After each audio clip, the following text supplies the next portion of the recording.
कधी कधी ना आयुष्यात खूप मोठे प्रसंग घडतात. काही चांगल्या आठवणी देतात, काही वाईट आठवणी देतात. पण आयुष्यात मूव्ह ऑन होण्यासाठी ना आपल्याला सगळ्या आठवणी सोडाव्या लागतात.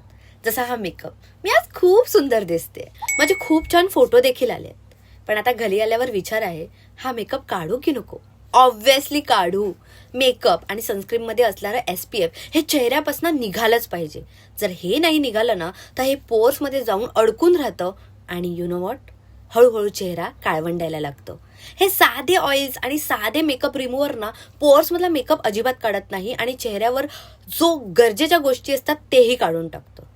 म्हणून गेले बरेच महिने हे सोलस्किनचं हर्टलीफ पोअर क्लिन्झिंग ऑइल यूज करते आणि ऑलमोस्ट बॉटल संपत आली आहे. ह्याचा फ्रेग्रन्स पण एकदम छान आहे. तुम्हाला माहिती आहे ह्याच्यामध्ये व्हिटॅमिन E आहे, जोजोबा ऑइल आहे, हर्टलीफ एक्स्ट्रॅक्ट आहे आणि स्क्वेलन आहे. सगळ्या गोष्टी एका क्लिन्झिंग ऑइल मध्ये. हे रिमूव्हर मध्ये नाही मिळणार बरं का.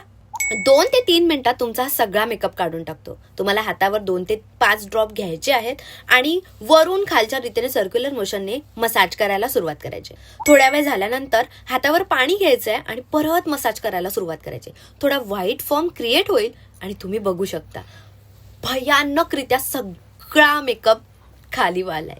मग चेहरा कोमट पाण्याने धुवून घ्यायचा आहे आणि धुतल्यानंतर वाव, कमालीचा फरक आहे. माझा हेवी मेकअप वाला लुक असा होता आणि मेकअप काढल्यानंतर 3 ते 5 मिनिटात हा लुक असा झालाय. ऑलमोस्ट सगळा मेकअप गायब.